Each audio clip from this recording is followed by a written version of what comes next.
Welcome to another great week of Spicer & Company. I'm Sean Spicer. And I'm Lindsay Keith. We hope that you had a great weekend.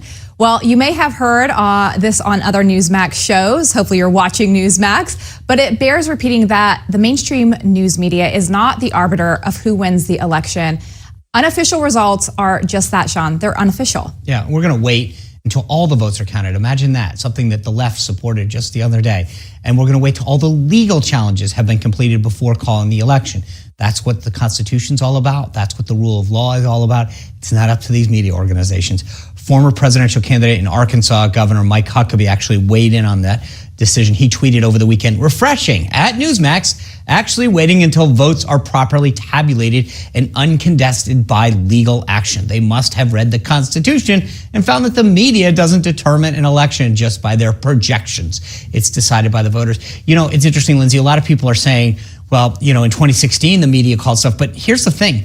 Hillary Clinton conceded. Donald Trump has not conceded. He has legal options. He has the right to go through. And frankly, you know, it would be disrespectful to the 70 million people that voted for him to just say, okay, well, the media's called it, I'm walking away.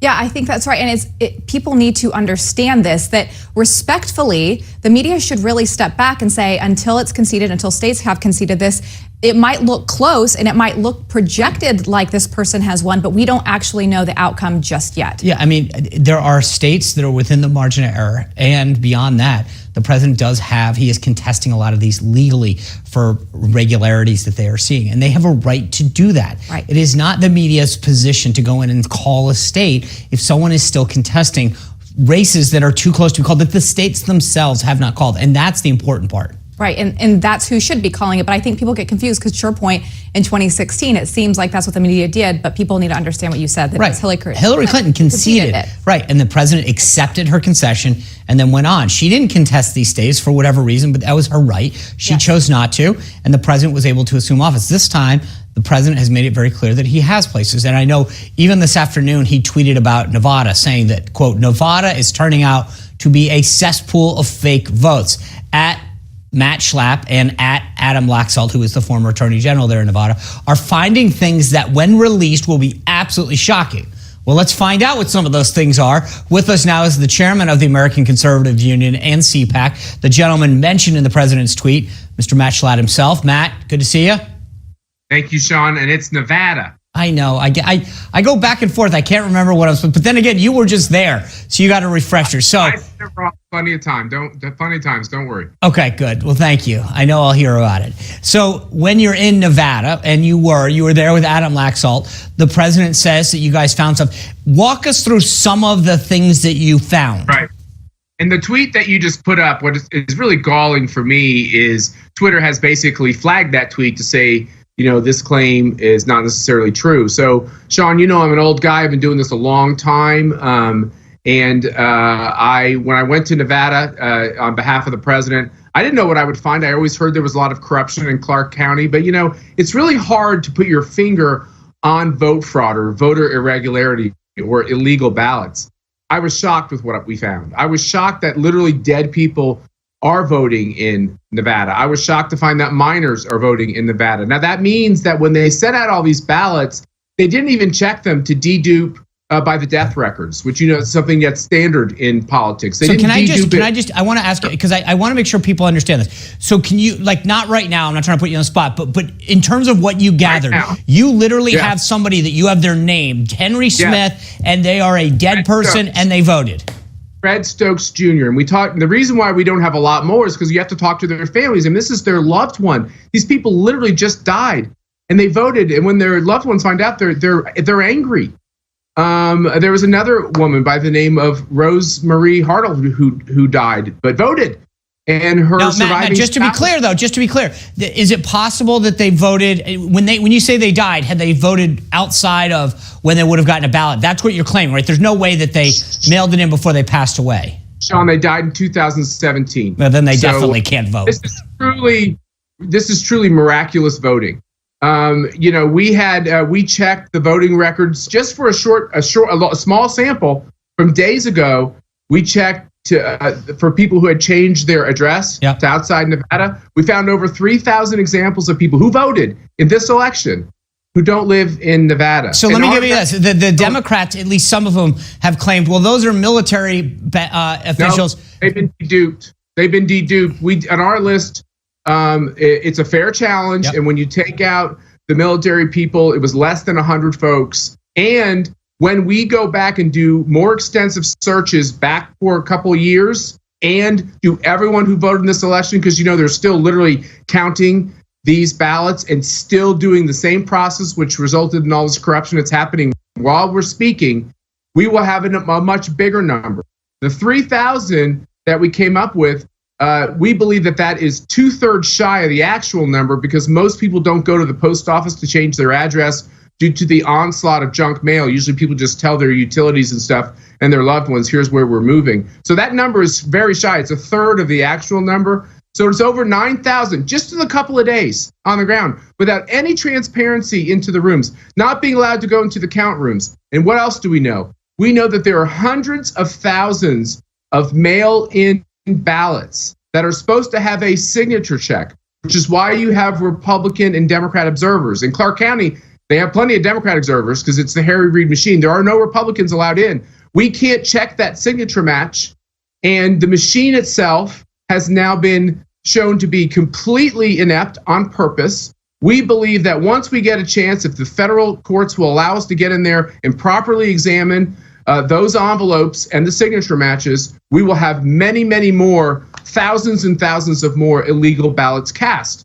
So this is just one city, right, in this country, and we're seeing patterns in these other states as well. I think this was a very well coordinated, orchestrated effort. Okay, so you just listed off 3 people who died years ago who voted, which is, as you point out, miraculous at best. Well, I listed 2. There's more, but as you know, okay, but you have to be careful with the families, right? Okay, I get it, but let me ask you this. So you were doing a ton of press out there, right? And it seems to me that here you've already just given me 2 examples of people, right? Why wouldn't the media out there say, okay, Matt Schlapp has a voter, this is their obituary, this is them. I mean, this to me, like, this is the real stuff. This is it.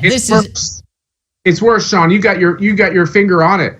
Literally, I just saw Kayleigh McEnany and Ronna McDaniel having their press conference. Almost every TV network turned away from it. Yes. You know why? Because they said, well, there's no evidence of voter fraud. I have the copy of the tombstone on my Twitter feed.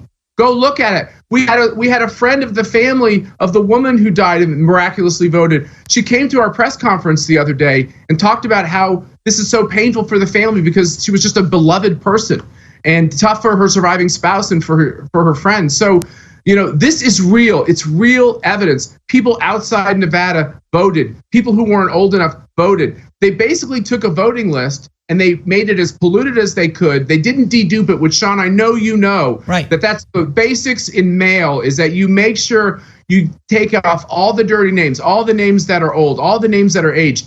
They almost purposely didn't do it, mailed everybody in attempt to get as many ballots back. So let me ask you this. Let me just. So you've now gotten the evidence. You've laid this out there. These are people. Only they are dead. Okay. So where does it go now, Matt? What's next? Well, we need the news media to do their job. They need to quit saying there's no evidence of widespread I agree. If you show it, that's evidence. They can say there's not a lot. They can say whatever. But you just gave 2 names. This is a civil rights question because we believe in one person, one vote. We went through tremendous constitutional struggles to make sure that every person who's here legally has a chance to vote. When illegal votes can be cast to this magnitude, it means all of our civil rights, all of our voting rights, all of our human rights are somehow watered down by this illegality. Every illegal vote takes away from someone's legal vote. That's right. So we need the federal courts to allow us to go back to democratic norms where we can observe the count that's left, go back and, as best we can, have people there to go through all of these envelopes. But here's the saddest thing of all. The eggs are scrambled. You can't unscramble them. Mail ballots are anonymous. They're not tagged by an ID or something. They're already polluted. They're in the system. We can't pull them out. There was a blind woman that went to vote in Nevada. This is just another case of voter fraud. She went to go vote. She's a Trump supporter. When she went there, someone else had gotten her mail ballot and voted for her. And so they told her she couldn't vote. She could potentially cast a provisional ballot. She said, I don't want to cast a provisional ballot. I want to cast my ballot. I want to vote for all the candidates. And they said, tough. So she went to court, and the Obama-appointed judge said, well, just pull out the polluted ballot. It was explained to him how you can't do that. You can't do that. And he said, basically, his answer was, well, tough luck. Tough luck. Unreal. You didn't get to vote. Maybe you'll vote the next time. I mean, this is what we're dealing with. All right. They're looking the other way for this terrible, terrible illegal behavior. All right. Well, Matt Schlapp, thank you for going out to Nevada, finding this information and starting to put it out, because I think this is the first step in really doing this, is laying it out. So I appreciate you joining us and sharing this with us. Sean, can I say one thing? Of course you can. You worked at the RNC for a long time. Every time Republicans are behind the scenes without cameras, they all talk about what goes on in Vegas, what goes on in Clark County, what goes on in Philadelphia, what goes on in Newark. And they don't want to talk about it when the cameras are on because it's tough stuff. And if we don't root out this corruption, Republicans will never win the presidency again, because this is the way they're playing the game. Well, you're helping to root it out and expose it. So thank you, Matt. Thanks, Sean.